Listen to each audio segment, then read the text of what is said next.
Are you tired of losing bishop endgames that are supposed to be drawn? In today's video, we'll go over various different bishop endgame scenarios, including bishop versus pawns, as well as same color and opposite color bishop situations. Timestamps are in the description. Enjoy the video. First things first, let's start this video off by discussing bishop and pawn situations. So in this case, we have an extra bishop and we have an extra pawn with the white pieces. These positions are always going to be winning as long as the pawn is a knight's pawn, bishop's pawn, or one of the central pawns. So any of the highlighted squares that you see on the screen right now, if the pawn was on any one of them, the position would be winning. The only theoretical nuance that you have to know is that, let me just move on to this position right here. If we have a rook's pawn, so in this case we have the A pawn, and the promotion square is the opposite color of the bishop, and the opponent's king can get to that promotion square, then the position is a draw. In this case, the black king can easily get to the promotion square. The promotion A8 square is a light square, and this is a dark square bishop. The dark square bishop cannot control the light square on A8, therefore this position is a draw. And if we just continue to move our pawn up, the thing is there's no way to do anything here. We can go bishop to F4, that's going to be stalemate. We can try to move the king back, for example, and that's also not going to do anything because the king will just go back and forth. The stalemate is always being threatened, and if you try to not stalemate, well, then there's no way to force the king off of this corner. So if the color, the promotion square, is the wrong color and you have the rook's pawn and a bishop, the position could be a draw. Let me show you the right color situation. So I just changed the position a little bit, and now white has the right color bishop. Even though the king can get to this sort of corner area, it doesn't actually matter because now we can walk our king up. The black king will try to do something, but it's not going to do anything because we'll just push the pawn. We'll just bring our king. Now the black king is forced to go away. This is the only legal move, and we will queen in 2 moves, and this position will be winning for the white pieces. So make sure to not transition into a drawn endgame by accident, such as this one right here, when you're up a bishop and you're up either a pawn or an H pawn. Make sure the promotion square matches the color of your bishop. Similarly to the last position, this position is also a draw because of the fact that the A8 square is a light square. White only has the dark square bishop. And in this case, what white should try to do is to not allow this king to get to A8. If we can successfully force this king out of this square, now we will win this endgame. However, it's not easily done in this position, and it's actually not possible with the perfect defense. So black's goal is to get to the corner. White's goal is to not allow the black's king to get to the corner. So in this case, white could try to play a move like bishop to d6, king d8 is the only legal move, and if white goes for this pawn, the problem is black will simply go king d7, attack this bishop, and after capturing, what's very funny here is that you don't even have to capture this bishop on d6, you can go king c6, and after a move like king to a5, let's say, you can go king b7, and now you get to the corner. You can capture the bishop, and this is still a drawn endgame because you still get to the corner, but what's funny is that you don't even have to. However, if you disallowed the king, hypothetically speaking, if you disallowed the king from going to this A8 square, white would be winning in that case. So now I want you guys to use that idea and solve the following position. The position is white to move, and I want you guys to calculate the winning sequence here, and you can get to basically the promotion. Once you promote the pawn, you can stop calculating. That's what you guys should do. I will give you 3 seconds. 3, 2, 1. Okay, so the correct move in this position is this move, bishop to d6. Now, why bishop to d6? The reason why we play bishop d6 is because, first of all, we're cutting the king off on these dark squares right here. We're giving the move back to black, but we also have a very specific idea in mind. Black has 2 moves that make some sense. One of the moves is king to c4, so let's calculate this one. After king c4, we go bishop to c5, and let's say king goes over back here to b3. Now we go king to b5, and now the king is simply too far back to try to even get to the corner, so it is going to be winning for the white pieces. The king can try some stuff, but the thing is all of these squares are covered, mainly b4 and c5, or b5 and c5 are covered. The king has to go further away. Now our white king will shoulder the black king away. So we use this bishop to cut off some squares. We use the bishop to cut off dark squares, and we use the king to cut off light squares, because in this case we have the dark square bishop. So if instead of king c4 the black king will play king e4 instead, this also doesn't help him. We will go after the pawn right away, and after a move like king to d5 we can go bishop to h2, and as you can see we just keep putting the black king in zugzwang. He cannot get close to the promotion square, and he cannot do anything. He has to go further away from the promotion square because all of these squares are covered. And mainly what's important are like these two squares right here, maybe also c5. So these three squares are very important because the king cannot get close to the promotion square. If the king goes further away, fine, we will capture the pawn. The king will try to get close, but oops, now the bishop from h2 controls b8 and c7, the king on b6 controls b7, so the king cannot get to the promotion square, therefore this position is winning. So even though in this case white has the wrong color bishop, the endgame is still winning because of the fact that we are not allowing the king to get to the corner. So if you guys solved this, congratulations, and let's move on to the next topic. Okay, let's talk about a couple of other cases where even though white is up a bishop, the position is still a draw. And as you can see, the position on the screen right now, this position is a draw because the pawn is on g7, which is a dark square. There's another pawn on g6, light square pawn, and here we have a light square bishop.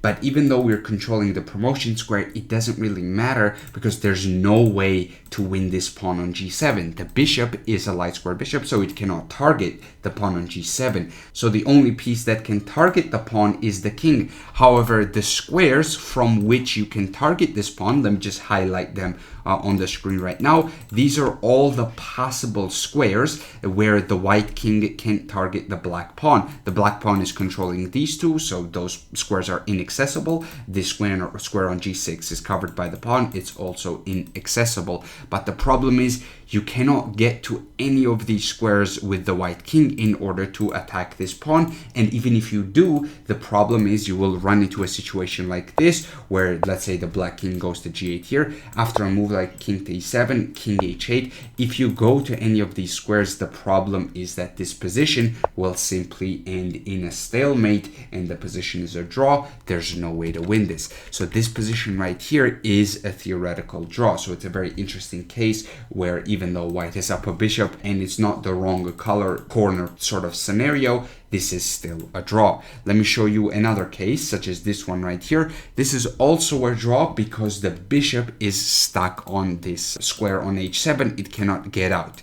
If the bishop could get out, and if this bishop was elsewhere, like for example on c4, this position would be completely winning. It's a knight's pawn, and bishop versus the king is going to be a win always. However, in this case, the bishop is simply stuck, and black has a very simple defensive plan of going king h8 and king g7, and there's nothing you can do with the white pieces. And maybe you can go bishop to g8 and try to trick your opponent into going into a losing king and pawn and game position.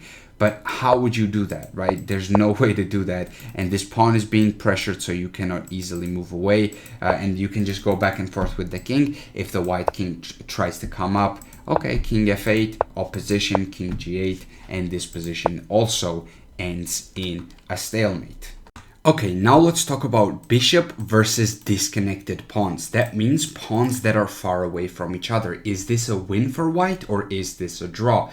In this case, the position is winning for the white pieces. That is because of this move f6. After f6, white is threatening to go f7, f8, so bishop d5 is the only move to prevent f7 and then queening on f8. However, in this case, because these two pawns are split in a way where this bishop cannot blockade both of them at the same time, cannot control both of them at the same time. In this case, after a move like c6, if the pawn is taken, f7, f8 is queening. However, if you move the king away after a move like c7, bishop to e6, stopping the queening on c8. The problem is the bishop cannot stop both pawns. One of the pawns will sacrifice itself and the other one will simply promote. So this position is winning for the white pieces. However, if we had a position like this one, for example, where the pawns are split apart a very similar way to the last position. However, in this case, let's say after a move like b4, black has this move bishop to c6. And after bishop to c6, the bishop is controlling the entire diagonal, mainly this square on b5 and this square on e8. And both of these pawns are going to be controlled because of that reason. So after bishop to c6, if e6 is played, let's just say king to a2, let's say a king c2, or even a move like e7, these both end in a draw, because after king to a3, this pawn can be picked up and the promotion square is controlled and neither pawn can be pushed. Even if I make a random move like king to a1, let's say, neither of these two pawns can be pushed forward and the bishop is controlling both of these pawns. So remember, principle number one is going to be to put the bishop on diagonals where it can cover every single pawn if possible. Sometimes you're going to get into situations when your bishop cannot cover both pawns on the diagonal. However, you could potentially still draw the game. So in this position, after a move like a4, let's say you go bishop to g4. This pawn is blockaded, so white pushes this one, a5. Bishop to c8. The bishop covers both pawns. In this case, the position is still a draw, and that is because both kings are very passive. If the white king was on d6 or somewhere that is significantly more active than the c1 square, then this position would be winning for the white pieces. If this king was here, a simple e6 would just win the game because bishop would have to sacrifice itself and then the a pawn would promote a couple of moves later. However, in this case, both pawns are stopped by the bishop, both kings are very passive, and if the king advances, the black king will also advance. The white king advances, both kings will simply advance, and this king, the black king, will stop the a pawn while the bishop stops the e pawn, and therefore this position is going to be a draw. Now I want you guys to solve this position right here. This is white to play, and I want you guys to pause the video and figure out how to move forward and figure out the best plan in general. So I will give you a couple of seconds to pause the video. 3, 2, 1. The correct move in this position is this move, pawn to g6. And the idea here is to get on the diagonal where you can cover all the pawns. First of all, what happens if we don't play g6 and we play, let's say, a very natural looking move, which is bishop to f6? Well, in this case, we lose the game because after f4, we cannot stop both pawns. So after king to d6, let's say, f3, bishop to d4, c3, sacrificing one of the pawns, the other one simply promotes. So this is a winning position for the black pieces. So going back to this position right here, once we play this move, pawn to f6, what happens is that if the pawn goes to c3, now we go g7, and we're going to be making a queen before black makes a queen. So this is going to be checkmate. And if the pawn is captured, now let me go back. If the pawn is captured, bishop to g5 holds the entire diagonal here, and white king holds the black king, so the black king cannot really do much. Let's say king to f7, we will simply go king to d7, and the black king is actually boxed in here. It cannot go anywhere else, so this position ends up being a draw. So going back, there's one more line that you had to calculate, and that is after a move like pawn to f6, you have to be very careful. You cannot just simply take this pawn, because once again, f4 wins for the black pieces because g7 runs into king f7, and this is of course stopping the white pawn. However, if we go back here, you need to play this move king to d6. And the idea here is actually quite simple once you see it. If any of the pawns are pushed forward, let's say c3, right? what we want to do is move the bishop away. So let's say bishop takes f6, and then after c2, we want to stop the pawns. However, if the f pawn pushes instead of the c pawn, now we want to try to checkmate the black king, because now this pawn is not an issue, but in this case we have this move king to e6. So after c2, black will actually be able to make a queen, but in this case after g7 we will queen, not only with check but checkmate. You can also make a rook, you don't have to make a queen. This is just a little bit funnier. The main thing is that I wanted you guys to see this idea of getting on the diagonal. So even if you weren't able to solve this entire puzzle and you were able to find this part, for example, I would definitely say congratulations, and let's move on to the next subject. Okay, so now let's briefly talk about bishop versus two connected passed pawns. In this case, the position is a draw, and the bishop is able to stop the two connected passed pawns only if the king is able to get all the way over to b8. So in a position like this, it's white to move. Let's say white plays this move king to c5 in order to push this b pawn as well as the a pawn. We will go bishop to d1. Let's poke this pawn and let it push forward. And in this case, we need to bring the king all the way over here. Now, the thing is, if the white king decides to try to stop us with a move like king to d6, we will go bishop to e2, covering these light squares, and even if b4 is played, neither pawn can push forward. So in this case, after bishop to f1, the king has to come back. Let's say king comes back to c5. Now we will continue our march to the b8 square with the black king. We will go king to e7, let's say b5, king d8, b6, we will go king c8, and now as you can see, this square is easily blockaded. If instead of b6 a6 is played, that's also not an issue, because we will end up getting into a scenario like this where the pawns are blockaded on this diagonal. There is one detail that I want you guys to pay attention to here, and that is the fact that if the pawns are on dark squares and we have a light square bishop, pawns can easily be blockaded. So in a position like this, that's why the king cannot remain on the d6 square, because the pawns are blockaded. The king has to come back. So whenever you're trying to push the pawns, push two connected passed pawns, you need to try to push them on the same color as the bishop. So in this case, it's a light square bishop, so you should try to push the pawns on light squares. However, in this case, that's not exactly possible, so the position becomes a draw. We will talk more about this detail later on in the video. So now let me show you yet another position, or in yet another example of something like this. So in a position like this, a7 easily wins the game, because you're gonna queen on the next move and you're gonna win the game. However, a very easy way to mess this up is to play this move b7, because after bishop to a7, now you get blockaded. So you need to make sure that you don't get blockaded if you're the side that has the two connected passed pawns. Let's say the king goes to d5, king will go to d7, and let's say the king goes to c4. Okay, this king will go to c7, and the position is simply going to be a draw, because this pawn will just simply go back and forth, and there's nothing that white can do here in order to make any progress. Okay, now let's move on to same color bishop scenarios where one side is up a pawn and he's trying to push for an advantage. So in a position like this, the best placement for the opponent's king, the defending king, is in front of the pawn on the opposite color square as the bishops. So in this case, the bishops are lights on the light square, so they're both light square bishops. So the best place for the defending king to be is in front of the pawn on a dark square. If you get a scenario like this, the position will always be a draw.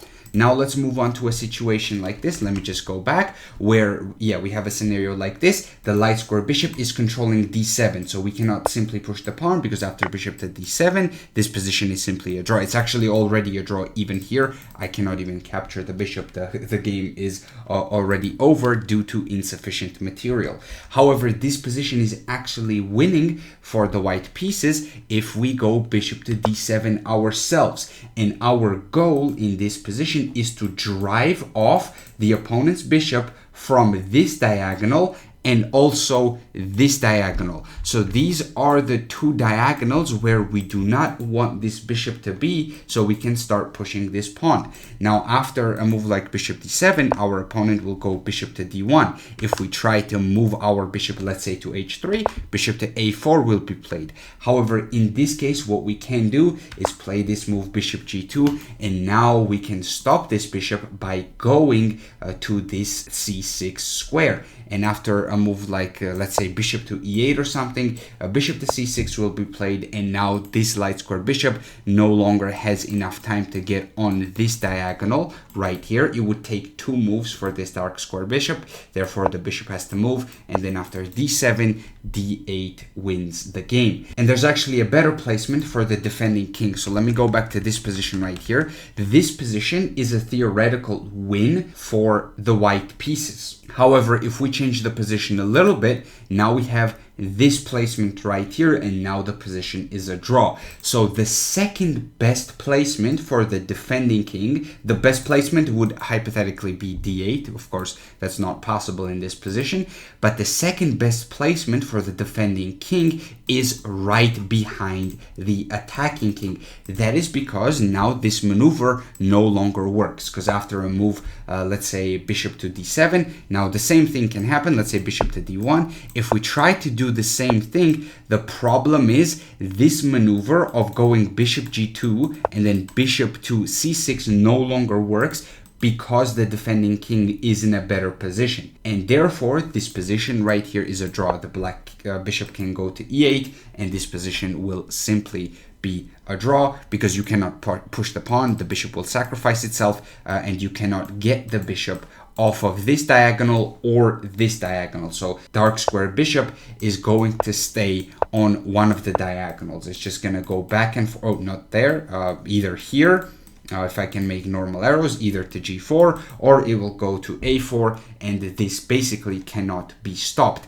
This good placement, the second best placement for the defending king, works for the central pawns, but it does not exactly work if the pawn is an outside passed pawn. So in this case, we have a rook's pawn, and this defensive placement does not work, because after a move like bishop to f7, bishop e4, bishop g8, and then remaneuvering the bishop over to h7, this position is still winning for the white pieces because of this bishop to g6, and now the pawn will simply go. So this placement no longer works, and white is successfully able to drive this bishop off of this diagonal right here, and then h7 and then h8 simply wins the game. The same thing can be said if it's a knight's pawn. So as we can see right here, if we have either a rook's pawn or a knight's pawn, these two pawns are significantly more dangerous than the central pawns. The central pawns are not as strong, and in this case the position is still winning,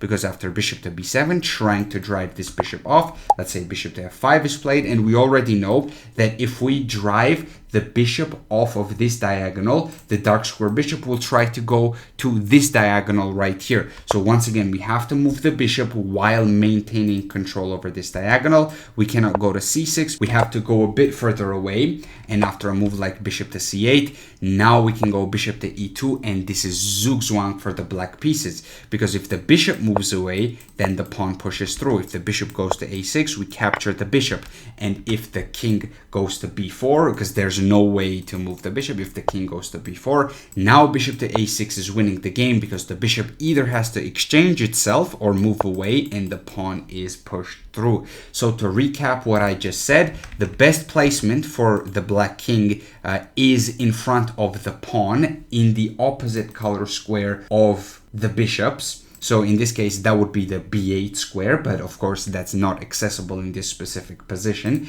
The second best placement is behind the enemy king, behind the attacker's king. However, even this placement does not work when white, or the attacking side, has either a knight's pawn or a rook's pawn. Another pattern that you have to remember is to block the bishop's way. So in this position, we cannot simply push the pawn to h7, because after a move like e4, h8 square is controlled and the position becomes a draw. So we need to find a way to stop this move right here. We have to stop pawn to e4. Now, in this case, if you guys want to pause the video and try to figure this position out yourselves, this is a miraculous win. So this position right here, sorry, before pushing the pawn to h7, if you want to find a win for the white pieces, pause the video, because this is an absolutely phenomenal puzzle right here. So in this position, the move that we have to play is this move, bishop to a7. Now, if the bishop captures, it's very simple. h7 and h8 wins the game. However, if this bishop instead goes to a1, now we need to go king to b1 to gain a tempo. The only move for the bishop is to go to c3. Every other square is controlled by the bishop or the king. So the bishop has to go to c3, and now we go king to c2, attacking the bishop again. The bishop goes back to a1, and at first glance, it looks like a draw, right? King b1, bishop c3, king c2, bishop a1. It looks like a repetition. However, in this position, there is this absolutely miraculous move, bishop to d4, sacrificing the bishop two different ways, and after bishop takes, you go king d3, and this stops e4 because the bishop will be taken and the black king cannot stop the white pawn, and this is a winning king and pawn endgame for the white pieces. And if the bishop goes back, now we go king e4, blocking the pawn, and this pawn right here on h6 can no longer be stopped. So if any of you found this sequence absolutely incredible, congratulations, and I will move on to the next position right now.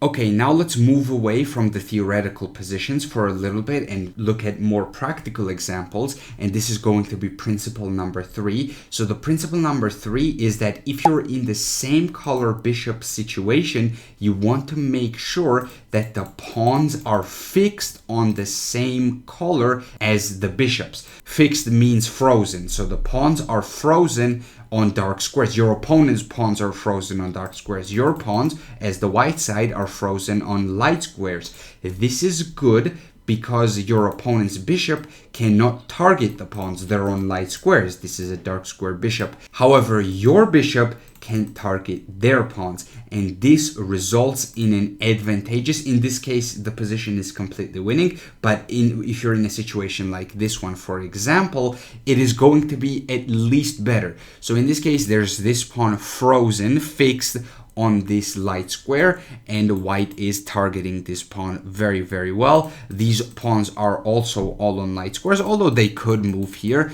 but this is a slight advantage for the white pieces because of this pawn right here, which will always be a target. You can make these pawns not targets by just moving them to dark squares, even these ones right here. However, this pawn will forever remain a target and will be weak for the rest of the game. So in this case, the position is equalish, slightly better for the white pieces. In this case, it is completely winning because you can like maneuver the bishop around. Perhaps in some endgames you can attack, in some variations you can attack this pawn. In some variations you might be able to get the base of the pawn chain here to try to win those pawns, provided this bishop moves away, maybe with something like this, although the bishop can easily go back. But then you would also, of course, go into a winning king and pawn endgame. So there's many ways to win this position, but the main point is that your opponent's pawns are fixed on dark squares, and with both of you having dark square bishops, this is good for you.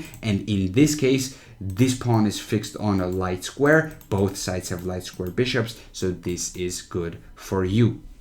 Okay, so the principle number 4 is going to be the fact that if you are in the same color bishop endgame and you're on the defending side, you need your bishop controlled one color complex. In this case, that's going to be the light squares, and you need to have the pawns on the other color complex. In this case, you need to have the pawns on dark squares, controlling all the dark squares. So in a position like this, first of all, we have to play bishop to a6, and let's say king goes somewhere. Let's say the king goes to d4. This position is actually a draw. It is very difficult to draw this, by the way. It is not a clean draw. You still have to work very, very hard in order to draw this position. However, it is a draw, and that is because black has the right setup. Black has the light square bishop while having the pawns on dark squares.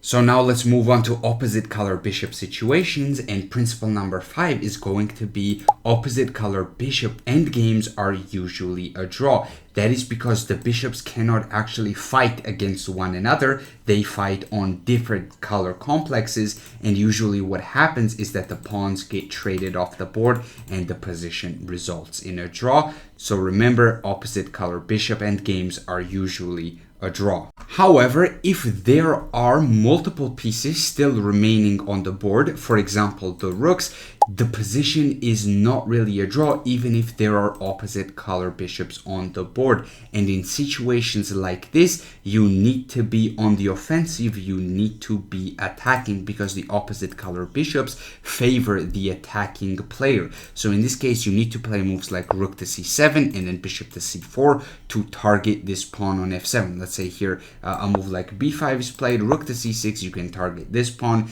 and you can put tremendous amount of pressure on your opponent's position. Despite the fact that there are opposite color bishops on the board, this position is not really a draw because there are still rooks remaining on the board. So if you want to win a chess game, don't trade all the pieces off the board. Try to keep at least one pair of rooks, and then you will have a better position, and then you can push opposite color bishop positions for a win. So principle number 7 is going to be, if you have connected passed pawns, push them on the same color complex as your opponent's bishop. In this case, we have a dark square bishop as the white pieces, black has the light square bishop. So we want to push our pawns on the same colors as this bishop right here. So in this case, we don't want to play a move like f6. This would be violating this principle, and after a move like king to f7, the problem is that, let's say king to f5 is played, bishop to b3 is a very simple draw because now these pawns are blockaded on the light squares. That is exactly why we have to push these pawns on the light squares themselves, because our pawns need to control the light squares while our bishop is the one that's going to be able to control the dark squares. And now let me move on to a different position. So this position right here might look the same, but it's not, because in the last position, even though it looked the same, it was white to play. Here it is black to play. In this position, it is actually a draw because of this move bishop to d7, and even though e6 can be played, we can sacrifice the bishop for the 2 pawns and draw the game. And of course, f6 is once again a draw for the exact same reason, because let's say king d5, bishop to e6, this will simply be a draw due to the light square blockade. So you need to be very careful as the white pieces if you want to win this game. So let me show you yet another example of something like this. Let's take a look at this position right here. This is winning for the white pieces. If we push the pawn to g5, well, this is a very natural move, of course, but what black will try to do is black will try to attack this pawn on h5. Do we want to push it? The answer is no. If we push this, we are pushing this on the same color as our bishop. We already know that this is bad because we will get blockaded. So we need to push these pawns on the opposite color. So we need to push them on light squares. However, we cannot do that right away, because if we push the pawn to g6, we will simply lose the pawn on h5. So what we actually need to do is to go king h4 in this case, and only now we will push the pawn to g6. So protect the pawn first and then push the pawn to g6 so this bishop is not able to harass our pawns. And finally, principle number 8 is going to be, if you want to win opposite color bishop endgames, you need to create 2 passed pawns, preferably the passed pawns that are far away and not close together. So in a position like this, there is a very, very, very crazy resource that wins the game for the black pieces, and that is this move pawn to g5. And what we're trying to do here is we're trying to create a passed h-pawn. So in this case, what white should do is actually capture with the f-pawn, because the h-pawn capture actually helps us. We easily create a passed pawn over here. So what white will do is not allow us to create a passed pawn. He will capture with the f-pawn. However, in this case, we have another pawn sacrifice, pawn to d4. And the idea of pawn to d4 is that after the pawn is accepted, actually the idea is that this bishop protects the pawn on b3. The pawn on d5, it does not matter in this position at all because it is not a passed pawn. However, the pawn on b3 can be used as an asset because you have to use resources in order to look after this pawn. This pawn has to be guarded either by the bishop or by the king, and this is not comfortable for the white pieces. So in this case, we can bring the king to g4, and even though our opponent took with the f pawn earlier, this actually makes no difference because now we capture the pawn on h4 and we actually create the h passed pawn regardless. And what's funny is that this pawn is still blockaded and this pawn is still blockaded, so the bishop is on a diagonal where it covers both pawns. I hope you were paying attention. Earlier in the video we were talking about this as well. Now we create the outside passer. We have another outside passer over here, and both of these passed pawns can simply not be stopped by our opponent, and this position is winning for the black pieces. If white tries to go over here to try to guard this position this way, it literally does not matter because we will simply keep pushing. And let's say white continues to guard the square on h2, it does not matter, we continue, and the king should not move because then the pawn will promote. So the king has to stay here while the bishop has to keep an eye on the h2 square, but it doesn't really matter because we will still bring our king and we will push h2. The bishop will have to sacrifice itself, and the crazy thing is this king simply cannot move because the pawn will promote. If the king goes to d4, pawn to b2 and then pawn to b1 will easily be winning here for the black pieces, and these pawns are useless because they are both guarded by this bishop on e6. So this is a completely winning position for the black pieces. I hope you guys enjoyed this video. If you did, please like and subscribe because this video took forever to make. I had to gather so many positions and I had to re-record so many times. So if you liked the video, please consider subscribing, and I will see you in the next video. Peace.